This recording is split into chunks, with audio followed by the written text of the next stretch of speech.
Hello everyone, সবাইকে good morning. সকাল সকাল দেখো আমি বাগানে চলে এসেছি, একটু কুমড়ো শাক নিয়ে নেব। নতুন একটা রেসিপি শেয়ার করতে চলেছি, পুরো ভিডিওটা দেখবে, খুব ভালো লাগবে। কুমড়ো শাকটা বাগান থেকে এনে ভালো করে ধুয়ে কেটে পরিষ্কার করে রেখে দিয়েছিলাম।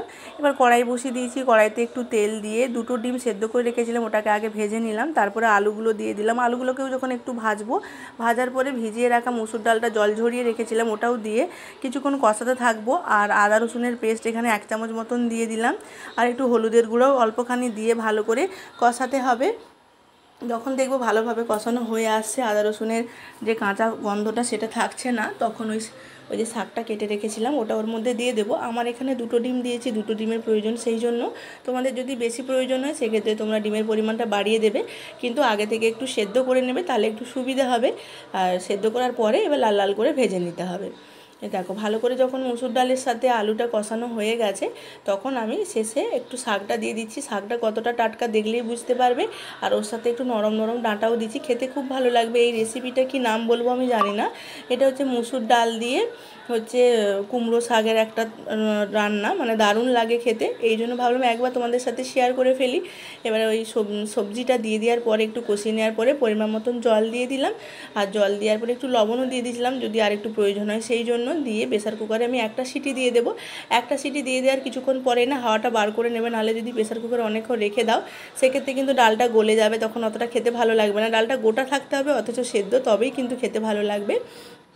দেখো আমি হাওয়াটা বার করে নিলাম, এবার একটা পাত্রে ঢেলে নিচ্ছি, ঢেলে রেখে দেবো। এটাই কিন্তু রান্না শেষ হয়ে গেল না, এতে ফোড়ন দিতে হবে। যে ফোড়নটা দিচ্ছি ভালো করে দেখো, এটা দিলে এর স্বাদটা আরও দ্বিগুণ বেড়ে যাবে। কড়াইতে তেল দিলাম, তেলের পরে 5 ফোড়ন, শুকনো লঙ্কা 2টো, একটু রসুন কুচো আর একটু পেঁয়াজের কুচো, টমেটো কুচো দিয়ে আর এগুলোকে লাল লাল করে ভেজে নিয়ে এবার সেদ্ধ করে রাখা ডালটা ওর মধ্যে দিয়ে ফুটিয়ে নিতে হবে। আর ফুটানোর পরে দেখে নিতে হবে লবণটা ঠিকঠাক আছে কি না।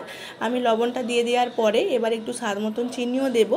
তার আগে ওই সেদ্ধ করে রাখা যে ভেজে রেখেছিলাম ডিমটা, ওটা ওর মধ্যে দিয়ে কিছুক্ষণ ফুটতে দিতে হবে। যখন ফুটে আসবে দেখবো সব ঠিকঠাক আছে, তখন নামিয়ে নেব এই ডালটা। দেখো একটাতে সমস্ত কিছু পাওয়া যাচ্ছে, মানে ডালও থাকছে, শাকও থাকছে, আলুও থাকছে, ডিমও থাকছে।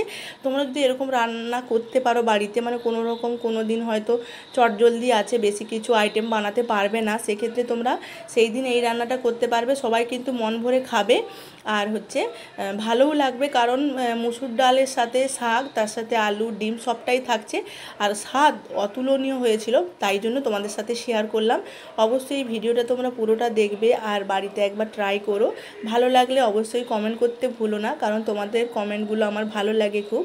তবে আমি ভালো ভালো রান্না করতে আরও আগ্রহ পাবো, সেই জন্যই বলা। একটু কমেন্ট করে জানিও যে রেসিপিটা কেমন লাগলো।